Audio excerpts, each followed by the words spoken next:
Olá, amigas, amigos, sejam bem-vindos às nossas conversas de todas as terças-feiras.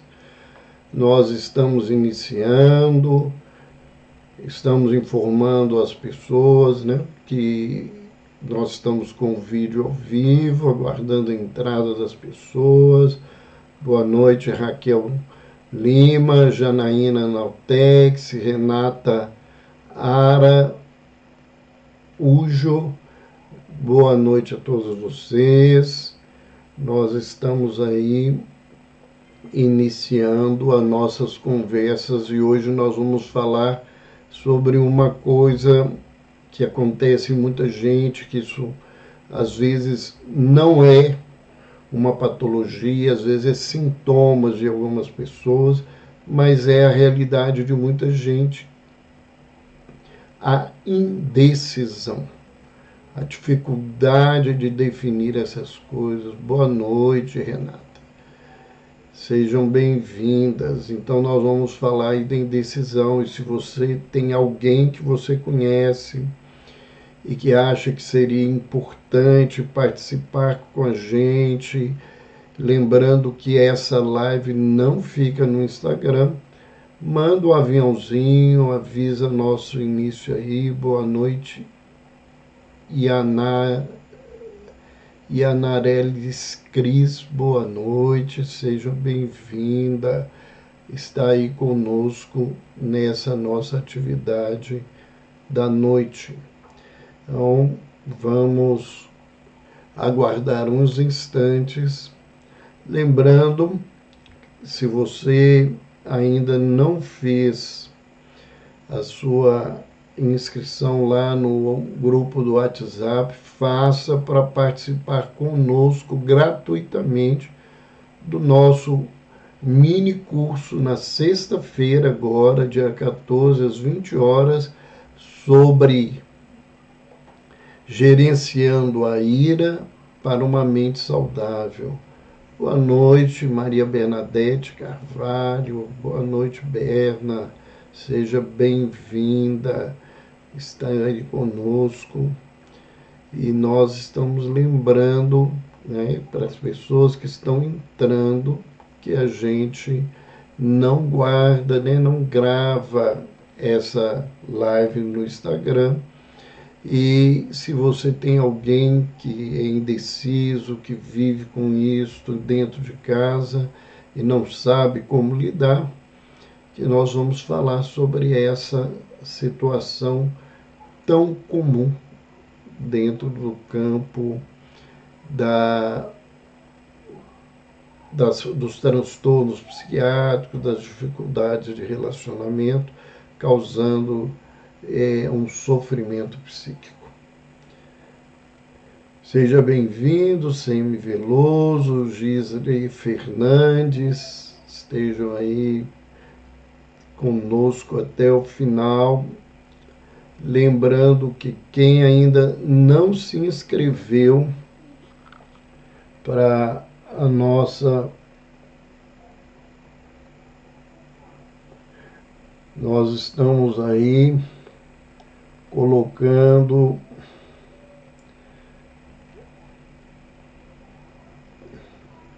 deixando aí o tempo todo o nosso link do nosso grupo para o mini curso da sexta-feira, gerenciando a ira para mentes saudáveis, A raiva é esse elemento tão adoecedor e tão presente na doença da humanidade nesse momento. Então vamos lá, vamos começar a nossa conversa, chegando aí a Évila Correia, que faz parte da nossa equipe, que está lá acompanhando vocês no grupo de WhatsApp. Seja bem-vinda, Évila. Nós já fixamos aí o link para o grupo, E as pessoas que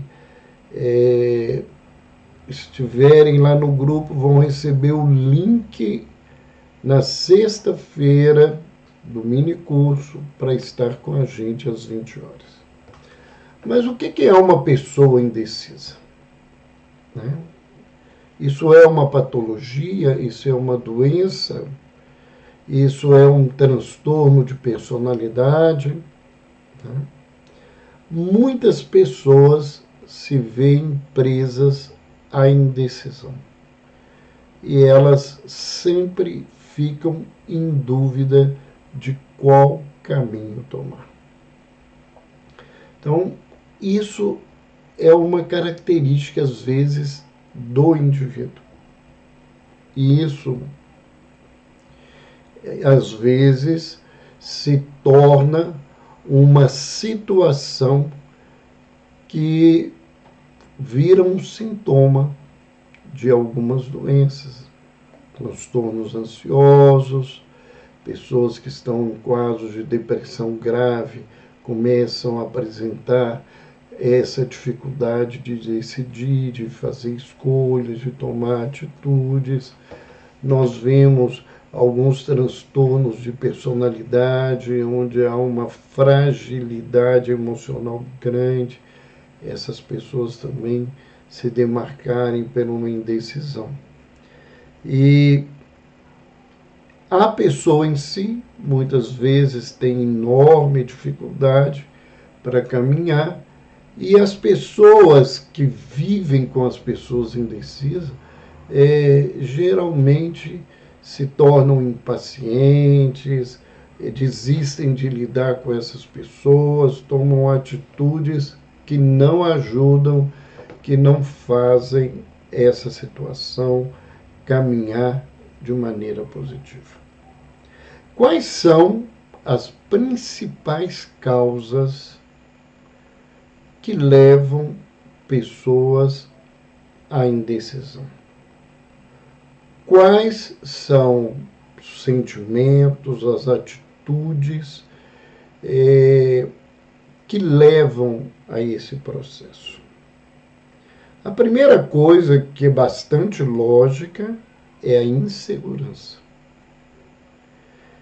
E a insegurança, ou seja, pessoas inseguras, geralmente essas pessoas têm uma baixa autoestima. Então, essas pessoas, elas não conseguem dar valor a elas mesmas e, com isso, elas têm dificuldade de tomar decisões porque têm medo de fracasso, medo de serem criticadas, medo de como vão ser interpretadas, medo de ficarem diante de uma situação constrangedora. São inúmeras situações que a baixa autoestima traz e que leva a essa insegurança. As pessoas inseguras, elas têm enormes barreiras para lidar com o social, para arrumar um emprego, para fazer uma prova, para iniciar um relacionamento. Então, isso é muito marcante na vida da criatura. Boa noite, Roberto Tiraci, seja bem-vindo. Um outro motivo que leva à indecisão é o sentimento de culpa. Pessoas que se sentem culpadas, que foram criadas muitas vezes sendo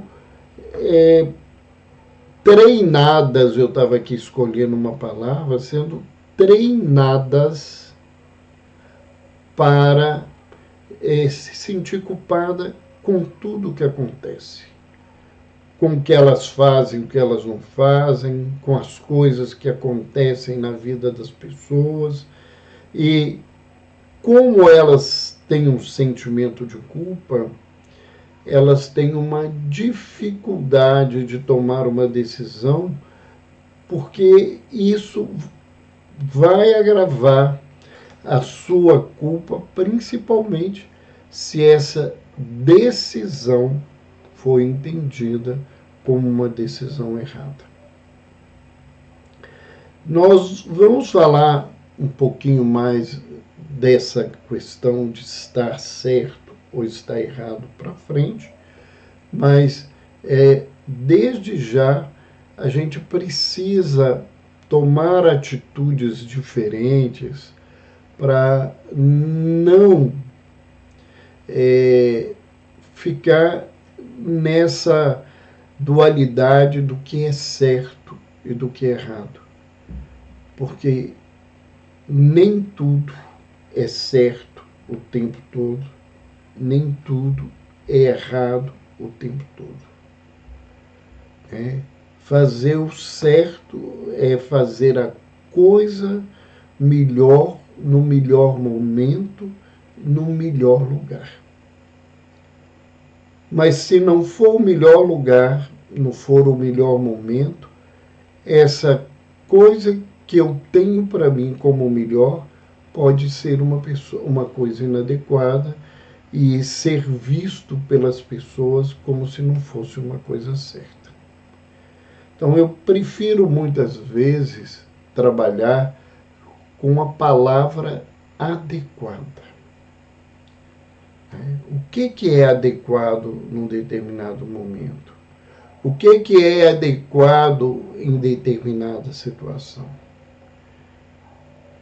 Você ir para um baile de gala onde você recebeu no aviso do convite o tipo de traje, você vai de bermuda, de sandália havaiana e de camiseta, isso é extremamente inadequado. Mas você ir para a beirada da praia num dia calorento com um smoking, isso também é inadequado. Então, coisas que podem aparentemente, em determinado momento, ser a melhor atitude, em outras condições não serão.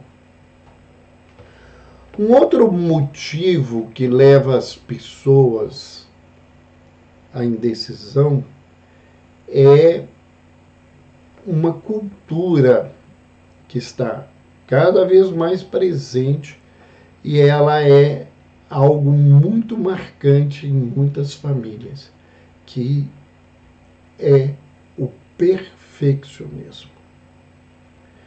Essa cultura de dizer que nós temos que ser perfeitos, temos que ser os melhores e temos que fazer o tempo todo o melhor de tudo e acima de todo mundo. Essa leitura perfeccionista, ela vai de encontro diretamente à questão de ser humano.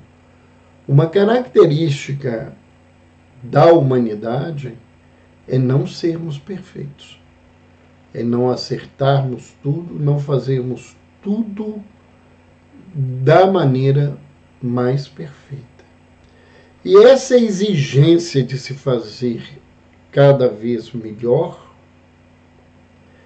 e melhor que os outros, de maior perfeição, isso pode provocar adoecimento físico, isso provoca um nível de estresse imenso, desencadeando uma baixa imunidade, às vezes desencadeando um transtorno mental, construindo atitudes adoecidas na vida da criatura, né? E uma dessas atitudes é a incapacidade de decidir, porque eu tenho que ser perfeito, então eu não sei se A ou B que é o elemento da perfeição, e ao ter que decidir por A ou por B, eu fico paralisado porque o meu perfeccionismo não me dá condições de escolha,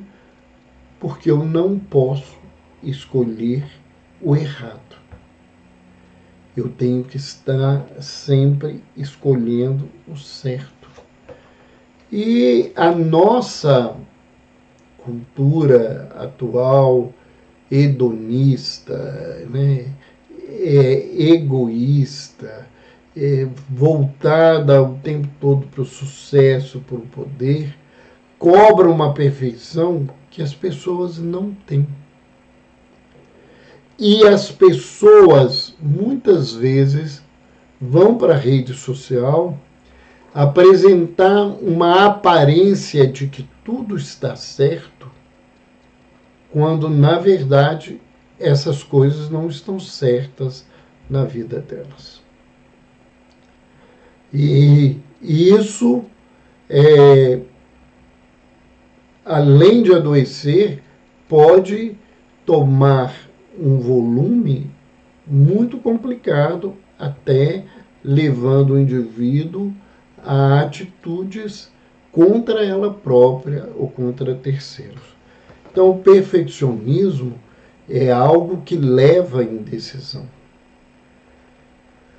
Pessoas que a vida inteira foram super protegidas, que são criadas para serem emocionalmente imaturas, elas vão ter dificuldade de decidir. Isso é muito marcante nos filhos únicos, que muitas vezes são imensamente protegidos. E eu já recebi muitos deles que começaram 4, 5 cursos superiores, não conseguiram completar um, e que eles não dão conta de decidir, de tomar atitudes por causa dessa imaturidade emocional. Uma outra situação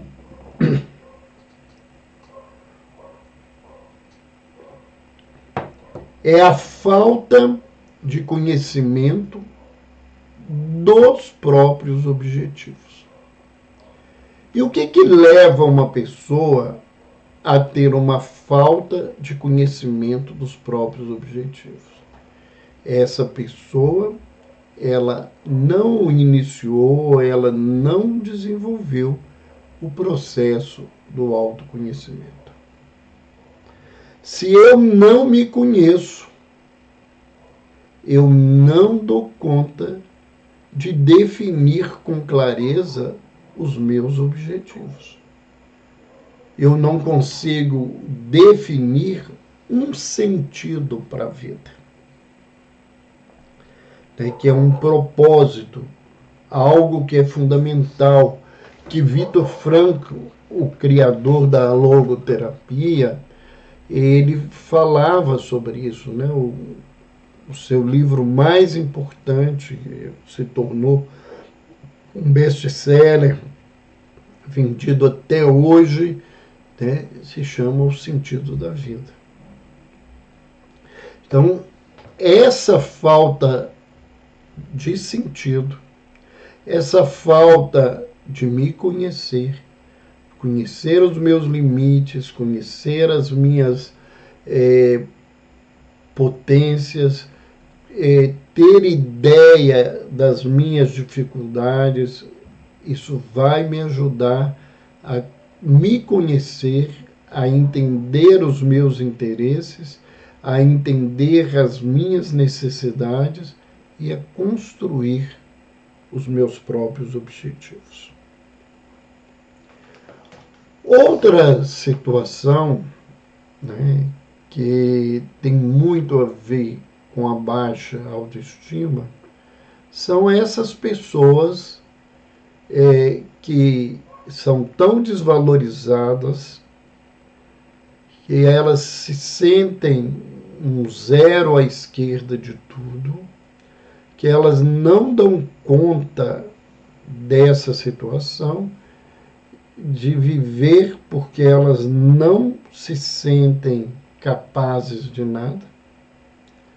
Então elas precisam agradar as pessoas o tempo todo.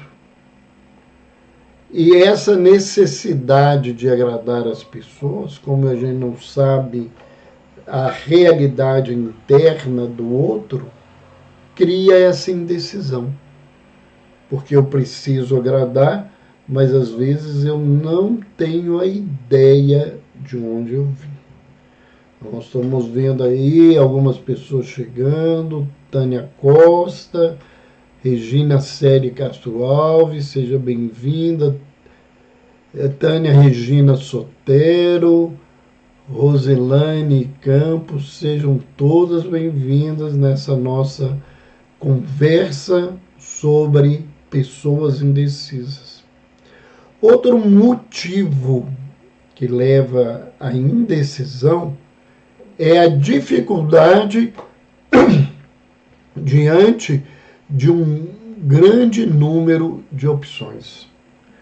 Quando a vida me enche de muitas opções, isso vai sendo cada vez mais difícil escolher. Se eu tenho só o preto e o branco, eu tenho que decidir por um ou outro. Mas se eu tenho toda a escala de cores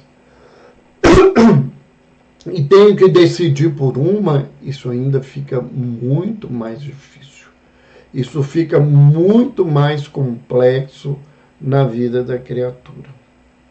E o que a gente vê, né, que vai juntando nessas coisas, que pessoas que têm muita coisa, que têm muitas possibilidades e que têm muitos recursos para aproveitar muitas possibilidades, elas às vezes são mais indecisas do que aqueles outros que não têm como escolher.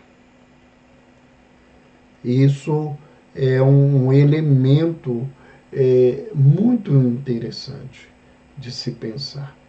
E se essas coisas não são, né, vistas, entendidas, muitas vezes a gente só perde a paciência, agride, ofende a pessoa, sem entender aonde, em que lugar que ela está passando. Outro fator que leva à indecisão são frustrações e traumas diante de situações anteriores. São pessoas que foram traumatizadas com determinadas situações, diante de determinados sentimentos e comportamentos familiares, sociais. Essas pessoas, quando vem a situação novamente, a indecisão aparece porque ele está traumatizado. E tem um ditado, que eu não sei se todo mundo conhece aqui, mas tem um ditado que diz que, né, gato escaldado com água quente tem medo de água fria. Então fica difícil, né? Então, para quem está chegando agora, Mara Ribeiro, Neuza Ninim, Tempo de Cuidar Saúde, Edna Flávia, essa querida colega, né, amiga do Hospital Espírita André Luiza, ela que coordena lá o setor, né, de Hospital Dia. Seja bem-vinda aí conosco nessa nossa conversa sobre indecisão, né? Então, o que a gente pode propor para auxiliar as pessoas na tomada de decisões? Lembrando que a nossa fala é nesse contexto. Embora sendo psiquiatra clínico, não existe remédio para indecisão, né? Não existe essa situação. A gente tem que entender que coisas que são difíceis para nós no dia a dia, no comportamento e relacionamento, não são necessariamente patológicas. E o que nós vamos ter que trabalhar, e a neurociência ensina muito isso, é um processo de reeducação nos comportamentos. E, no caso de prevenção, nas crianças, nos jovens, é um trabalho de educação psicoemocional para que essas crianças aprendam a se conhecer, para que elas tenham uma alta autoestima, para que elas sejam capazes de lidar com os traumas e as coisas que acontecem na caminhada. Então, uma primeira questão é essa: aprender a lidar com as emoções. Mas como alguém vai lidar com as emoções se ela não sabe nem quais são as suas emoções? Se ela não sabe nomear as suas emoções. Então, esse é um trabalho fundamental. Hoje, ele vem se expandindo lentamente em algumas instituições, principalmente em instituições não públicas, né? Instituições de educação privada, de oferecer aos alunos, aos profissionais que lidam com esses alunos e aos cuidadores, pais responsáveis por esses alunos, um trabalho de desenvolvimento de educação psicoemocional. E quando você trabalha isso, você vai trabalhar as emoções. Você vai saber nomeá-las. A semana anterior, a gente falava sobre o impacto das emoções na saúde mental. O quanto não saber lidar com elas desencadeia ou agrava transtornos mentais. Então, lidar com as emoções é algo muito importante. E isso a gente consegue através dos processos psicoterápicos. Mas qual terapia fazer? Olha, os protocolos internacionais, eles indicam a terapia comportamental cognitiva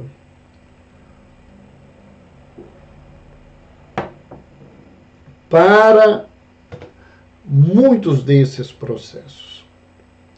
Mas na minha prática, né, estamos aí vendo algumas pessoas, ou a gente não conhecia, ou estão realmente entrando a primeira vez. Eu sou psiquiatra e sou psicoterapeuta e trabalho com psiquiatria clínica e psicoterapia há mais de 40 anos.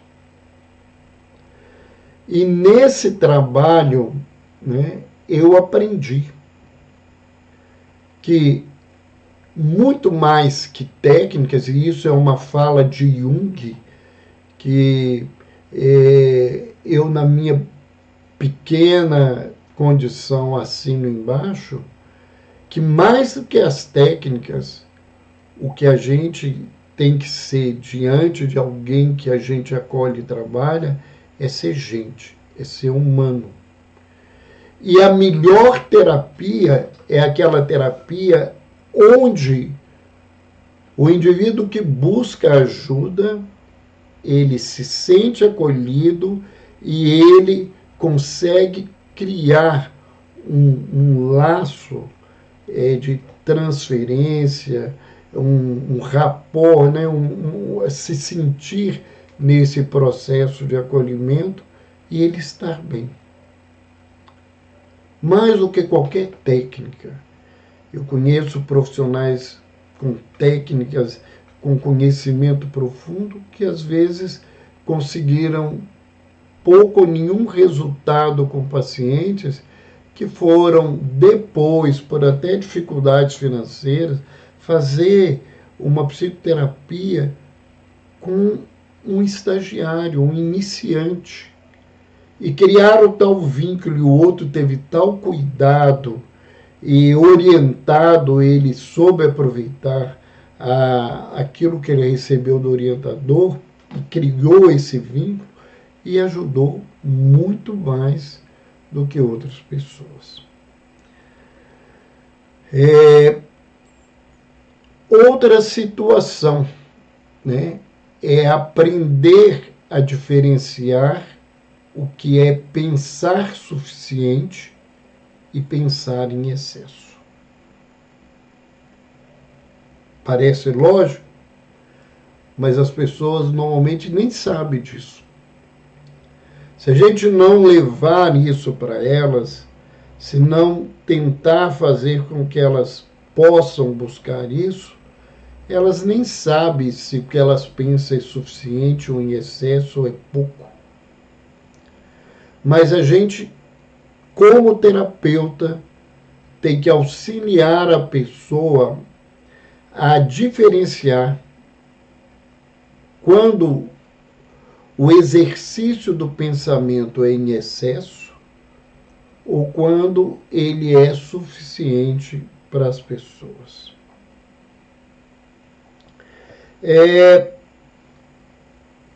Aprender a confiar no seu instinto e nas suas inspirações. Mas o indivíduo é desconfiado, ele é indeciso, como é que ele vai aprender a confiar? Esse é um exercício. E muitas vezes, aquilo que me vem à mente em determinado momento era o que eu precisava naquele instante. Eu já vi muita gente que dependia de uma prova ou de um concurso e que teve essas inspirações em determinadas respostas, que ele, por indecisão, por não ter aprendido a confiar nisso, escolheu outra coisa e que perdeu o concurso por aqueles pontos onde ele teve na mão para marcar aquelas respostas.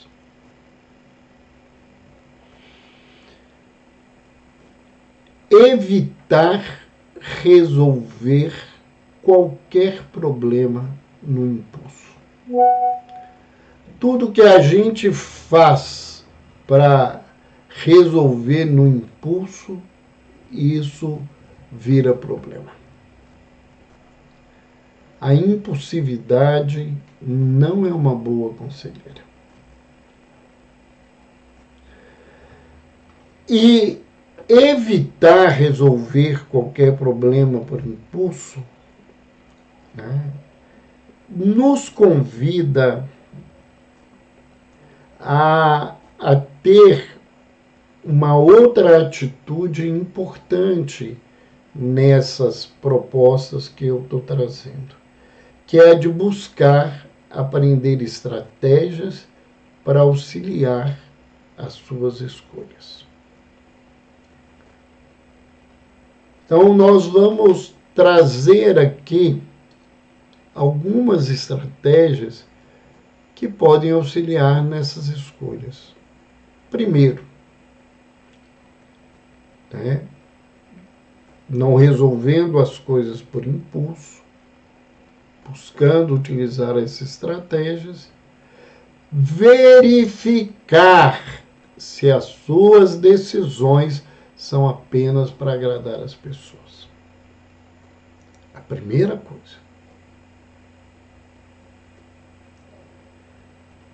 Essa postura de fazer apenas para agradar, muitas vezes ela te desagrada. E essa sensação ruim de fazer algo que não me agrada leva a minha pessoa a liberar, por um estímulo neuronal, uma cascata de neurotransmissores e de hormônios que vão me adoecendo. A gente vai, quem faz apenas para agradar as pessoas, ele, como diz popularmente, ele engole sapo. Se eu engolho sapo, eu vou ficar com indigestão, e uma hora esse sapo vai ter que sair. Se ele não foi digerido, né, ele não vai conseguir sair pelo canal certo, ele vai ser vomitado.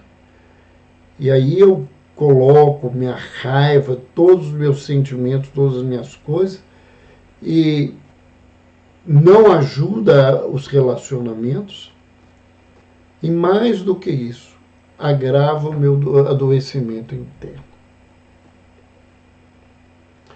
Uma outra estratégia interessante é se concentrar apenas no aspecto atual do problema,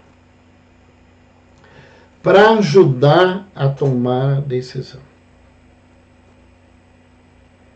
Eu tenho que decidir se eu vou passar as férias na praia ou no campo. Esse é o meu problema atual. Ah, mas a última vez que eu fui para a praia, a água estava ruim, o tempo estava ruim, eu não achei um lugar com comida agradável.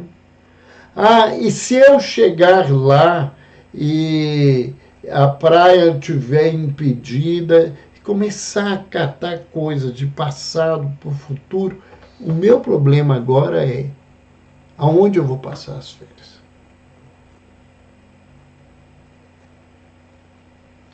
As outras coisas, elas vão se tornando problemas atuais e vão ser resolvidos na hora e no lugarzinho.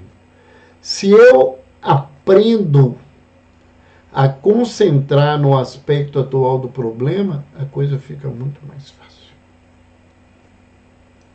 Quando eu começo a ficar prolixo, procurando muitas coisas, muito assunto, eu saio do foco do problema, e isso só me deixa mais indeciso, e isso não me ajuda a caminhar. Outra coisa, se eu preciso sair da indecisão, é porque eu preciso aprender a decidir as coisas de maneira mais adequada. E aí vai uma outra técnica que ajuda muito, que é visualizar cenários positivos. Em vez de eu focar nas coisas negativas do campo, nas coisas negativas da praia, eu vou focar em coisas positivas de um lado e do outro. E tendo elementos positivos diante da necessidade da minha escolha de um lado e do outro, eu vou poder entender e determinar quais são os elementos positivos mais interessantes para mim, que eu tenho maior necessidade naquele momento. Outra estratégia importante é agir sempre sem abandonar a cautela.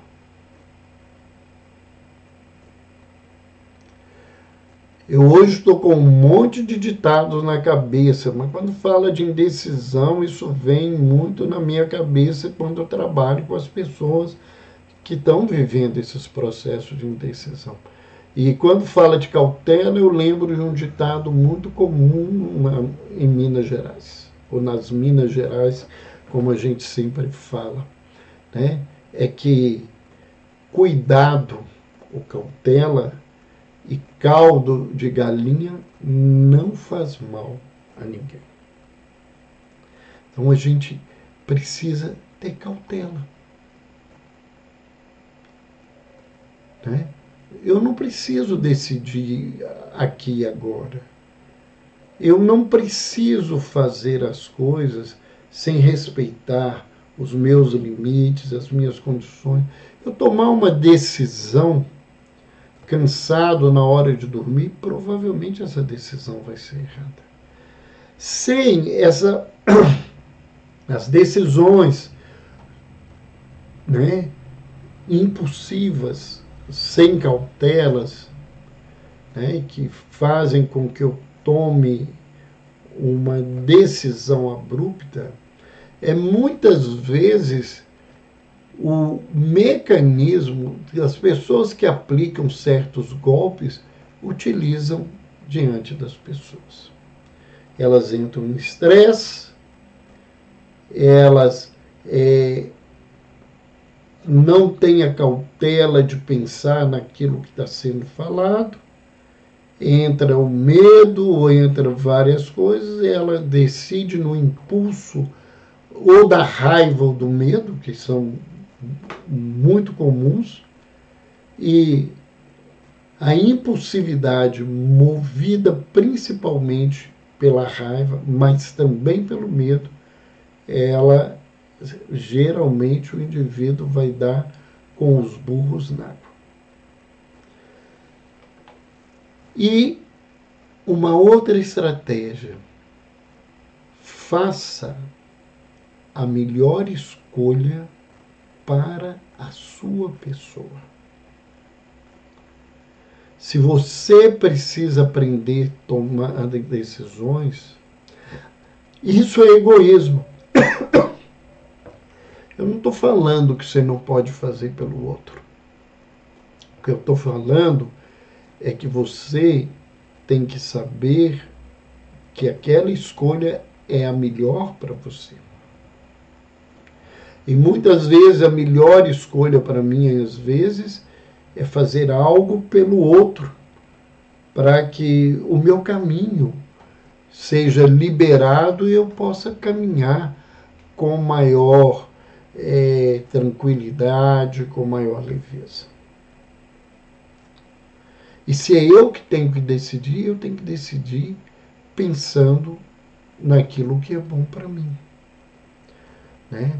Não é naquilo que é ruim para o outro, é naquilo que vai me fazer melhor, que vai me fazer estar melhor nessa situação. Algumas outras estratégias, né, que a gente pode tomar e que auxiliam no momento de decidir. Aprender a delegar o grau de importância de uma escolha e determinar um tempo para ocupar-se com ela. Gente, isso é muito interessante. Eu tenho que aprender a ver se aquilo que está me ocupando é verdadeiramente importante ou não. Eu tenho que trabalhar e eu estou preocupado na hora do meu serviço se eu vou sair à noite com a blusa vermelha ou com a blusa azul.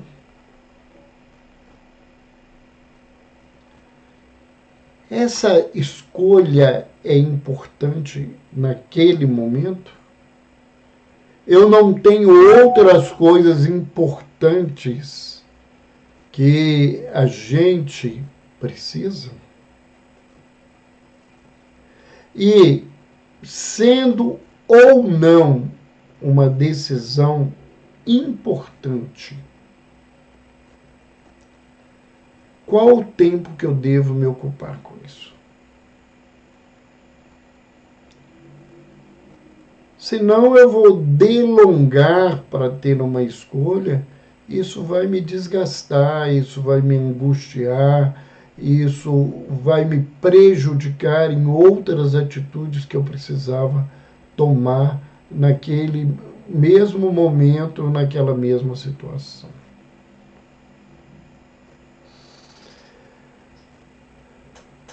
Verifique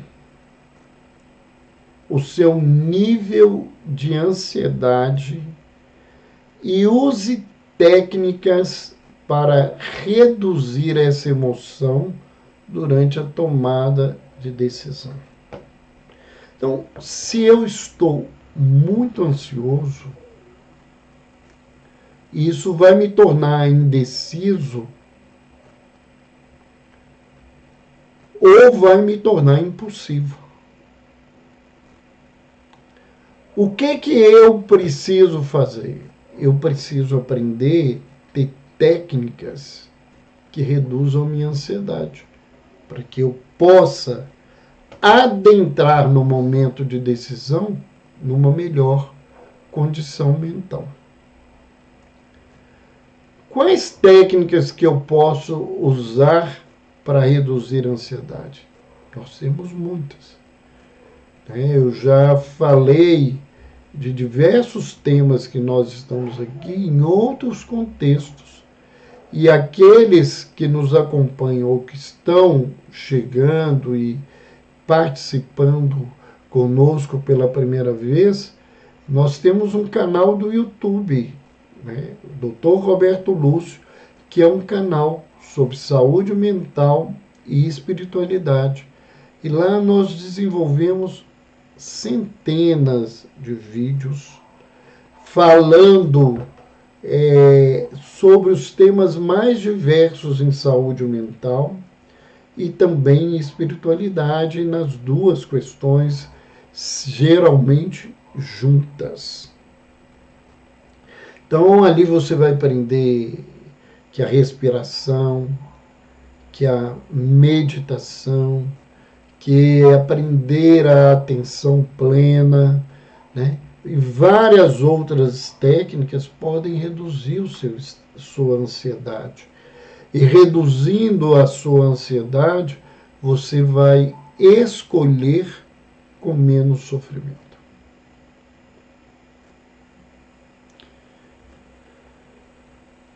Visualize os possíveis resultados. Você vai tomar a decisão: se eu comprar isso aqui, vai ter isso, isso, isso, isso. Se eu não comprar, vai ter isso, isso, isso. E visualizando esses resultados de uma maneira objetiva, não é ficar se inferindo as coisas. Se eu comprar esse carro que custa 300 mil, eu vou estar colocando todo o meu dinheiro e eu não vou ter nem dinheiro para pagar as minhas contas do mês. Se eu comprar esse carro aqui de 80 mil, eu vou conseguir, esse carro é bom, ele pode me atender e eu vou ter o dinheiro que eu preciso para outras coisas e para manter as minhas contas.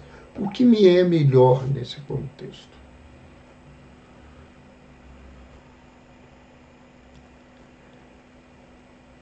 Liberte-se da necessidade de perfeccionismo.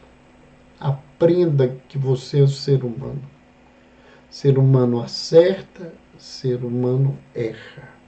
A gente não acerta tudo o tempo todo, nem a gente erra tudo o tempo todo.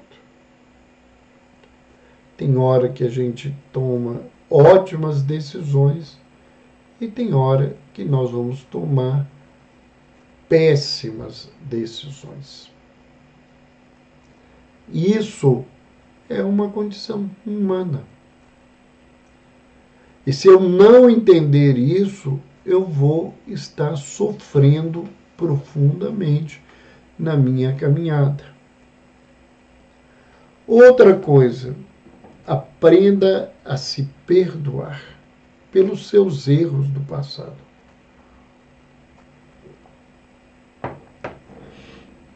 O passado só serve de experiência. Eu não posso mudar o passado. Ah, mas ontem eu errei. Mas ontem eu errei porque eu era um outro indivíduo. Eu não estava no mesmo lugar, na mesma situação, na mesma caminhada. Então eu preciso entender, né, que o que eu fiz no passado, ele tem que ficar no passado.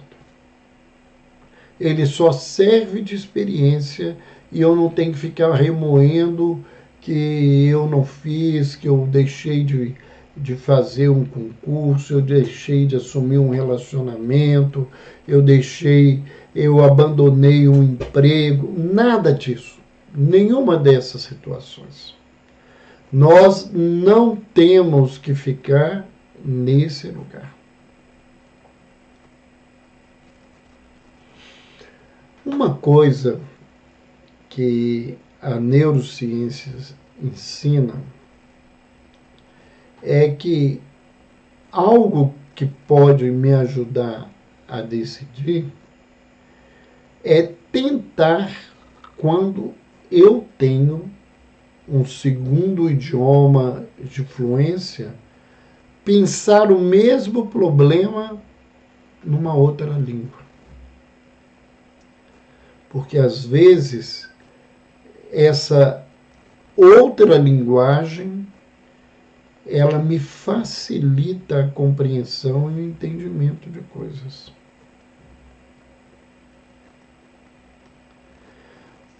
Quem me acompanha sabe que eu tenho um interesse em conhecer a etimologia das palavras. E quando, né, a gente conhece a etimologia das palavras, elas fazem com que a gente entenda as coisas de uma outra forma, de uma outra maneira. Por exemplo, a palavra responsabilidade vem do latim responsa, que é responder. E quando no português a gente coloca esse sufixo, né, a responsabilidade é a habilidade, esse sufixo, ele nos faz entender que responsabilidade é uma habilidade de saber responder. As pessoas responsáveis, elas respondem pelo que elas falam, que elas dizem, que elas fazem, que elas pensam. Então nós vamos ver, né, o significado, às vezes numa outra língua, o quanto que isso é importante, né? O que significa, né? A palavra querida, ela vem de uma palavra no latim que é cara, né? Que tem a ver, e muitas vezes a gente fala caros amigos, caras pessoas, que é um sinônimo de querido ou querida. que é usado muito mais numa linguagem de um relacionamento mais próximo e que fala do valor que as pessoas têm nesse contexto. Então, quando eu vou aprendendo a utilizar essas coisas, escolher, por exemplo, para escrever e para falar, fica mais fácil, porque sabendo o que significa profundamente isso em outro idioma e no idioma de origem que usa, que a gente utilizou para criar essa palavra no português, a gente caminha diferente. Então, pensar no tema num segundo idioma de fluência, isso ajuda muito a todos nós.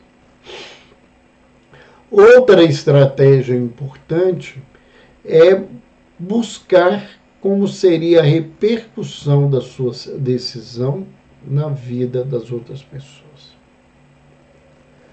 E aí nós vemos que eu posso escolher a melhor coisa para mim. Mas no momento de decidir, eu não posso esquecer o que isso repercute na vida dos outros.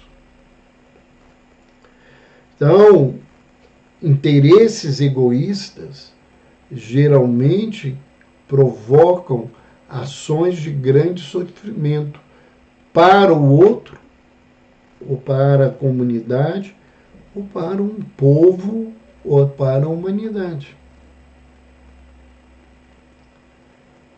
Nós vemos as pessoas absolutistas, totalitárias, tomando decisões, e nós estamos convivendo com isso, né? E é uma tristeza quando as pessoas são assim, tomam essas decisões, sem preocupar com que isso repercute na vida das pessoas. Isso é o certo. Não é o certo, não. Eu não posso concordar com isso. Eu não consigo entender que a gente tenha direito de fazer o meu bem-querer através do mal-querer da vida das pessoas. Uma pessoa dessa, ela passa do nível da insensatez, atravessa o nível da loucura e chega no campo da perversidade. Então nós temos que ter bastante cuidado com essas situações. Uma outra coisa, uma outra estratégia que ajuda a aprender a decidir, a fazer escolhas, é se aprofundar o máximo no tema que você necessita dentro da sua escolha. Então, se eu vou escolher uma profissão, me aprofundar nas coisas das profissões, pelo menos aquelas que estão no meu rol de interesse, para entender se aquilo me é bom, me é interessante, se eu tenho habilidades, competências para fazer aquilo. Porque muitas vezes eu quero ser alguma coisa que eu não dou conta. Quando eu mais jovem já pensava em ser médico, desde muito cedo eu passei a ter a vontade de ser médico, né? Eu queria e falava e achava que eu deveria ser um cirurgião. E pequeno eu abria os calangos, as lagartixas para ver eles abertos, coração batendo, coisa de menino, né? Sessão crueldade que são os atos de enganos do passado. Quando eu fui fazer o curso e fui aprender a dissecar o corpo, que a gente trabalhava com ele na anatomia, eu descobri, mais do que tudo, a minha inabilidade motora para ser cirurgião. Então, à medida em que você vai conhecendo, eu descubro que eu seria, na cirurgia, um elefante numa loja de cristal. Se uma outra estratégia, né, que é muito usada, é pensar no preto e branco. Ou seja, se eu tenho um monte de escolhas, eu vou pegar e fazer grupos de 2. Aqui, qual que é a melhor escolha? Essa escolha que eu escolhi com essa outra aqui, qual que é a melhor escolha? À medida que eu for fazendo esse movimento, eu vou reduzindo cada vez mais o número de escolhas, eu vou chegar num determinado momento que isso vai ficar mais fácil para a minha decisão. E tenha em mente, sempre haverá a chance de errar. Sempre. Não é de vez em quando. E não é acreditar que eu não posso errar. Já vi muitas pessoas se matarem por causa disso. Já vi pessoas entrarem em sofrimento mental, ter que passar a tomar remédio por essas situações. Esses concursos hoje, para se entrar na faculdade, eles são verdadeiras máquinas de fabricar sofrimento. E as pessoas sofrem profundamente e vão ficando traumatizadas, e as escolhas vão ficando mais difíceis e as posturas mais complexas. Então, sempre a gente pode falhar. E não é eu, não é você, é todo mundo falha. Todo mundo erra. Não existe um Deus, não existe ninguém. O povo cria idolatrias, principalmente com seres humanos. Tem nenhum ser humano certo totalmente, não tem ser humano nenhum que sabe verdade completamente. O Cristo, né, questionado por Pilatos o que era a verdade, ele se calou. Porque na sabedoria dele, falar o que ele entendia de verdade para aquele homem que representava, né, uma autocracia, uma ditadura em relação àquelas pessoas, não resolvia nada. Nada, nada, nada. Então, nós não temos a verdade, eu não sou dono da verdade, eu não sei tudo. Né? Uns dias atrás, um companheiro falou comigo assim, seria melhor você escolher um tema específico para trabalhar em psiquiatria? Eu falei assim, esse negócio de subespecialidade é muito interessante para faculdade, para pesquisa, mas quem trabalha no consultório, quem atende dentro de um hospital que não seja um hospital universitário, você tem que aprender a lidar com tudo. E eu completo esse ano, porque antes de me formar, eu já trabalhava com psiquiatria infantil, eu fazia formação em psiquiatria infantil dentro de uma supervisão dentro do estágio, que foi um estágio de 3 anos, com um excelente professor da Universidade Federal e que era o supervisor da Fundação Hospitalar do Estado de Minas Gerais para esse estágio, né? Algo que a gente nem vê dessa forma mais hoje, nesse modelo que a gente participou. Então, esse ano fazem, na verdade, 44 anos que eu trabalho com psiquiatria.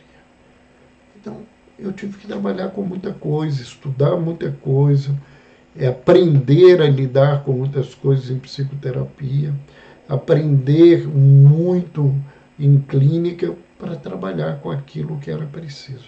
Então, mas eu falho, eu erro, já errei diagnóstico, já errei terapêutica, já errei várias vezes e não tenho vergonha disso, né? Porque eu sou humano. Como eu erro na minha vida, no meu dia a dia, né?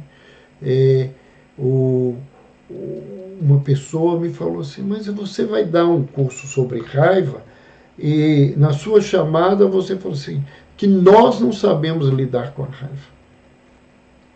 Se você não sabe, como é que você vai trazer as coisas? Eu vou trazer as técnicas, você trazer aquilo que trabalho. Mas muitas vezes o ditado é real. A casa de ferreiro, o espeto é de pau. Muitas vezes aquilo que eu sei e que eu precisava fazer é o que eu não fiz. Né? Lembrando uma fala de Paulo de Tarso, que ele diz, aquilo que eu quero, eu não faço. E aquilo que não quero, é isso mesmo que eu faço. Muitas vezes é isso que caminha na nossa vida. Então essas são estratégias, esse é o nosso modo de trabalhar. Quem está aqui e que está nos acompanhando e não se inscreveu, nós estamos aí fixado o link para se inscrever no grupo de WhatsApp para vocês participarem do mini curso gratuito dia 14, agora na sexta-feira às 20 horas. É preciso se inscrever no grupo, por quê? Porque o link para participar do grupo vai ser encaminhado para as pessoas, ou para participar do mini curso, vai ser encaminhado pelo grupo de WhatsApp. Lá vocês vão receber o link para aprender a lidar com a raiva. Então, se você ainda não se inscreveu, está aí o link. O link está na bio do Instagram. Né? Nós estamos aí nos nossos stories, nas nossas publicações dessas 2 últimas semanas com o link ou com aonde vocês podem acessar. Façam a inscrição, né? A Évera está lembrando que o link para sexta-feira será enviado pelo grupo. Então, as pessoas que estiverem participando da sexta-feira vão fazer um mini curso gratuito e a gente vai trazer mais novidades para as pessoas que estão no grupo. E você pode passar esse link para outras pessoas que você sabe que tem problemas com a raiva e ofereça a elas essa oportunidade de estudarem gratuitamente, né, as suas dificuldades e conseguirem estratégias, porque nós vamos trazer estratégias práticas de como lidar com a sua raiva, com a raiva do outro e com os danos, como reparar os estragos das nossas raivas. Então, era isso que nós íamos trazer, lembrando que essa live não fica gravada no Instagram. A equipe vai trabalhar para a edição e isso vai posteriormente para o nosso canal do YouTube. Se você não conhece o canal, se inscreva, marque lá o sininho para notificações. Todas as semanas nós temos uma novidade. Um beijo no coração. Boa noite para quem está ao vivo. Bom dia, boa tarde para aqueles que estão nos acompanhando pelo vídeo no canal do YouTube.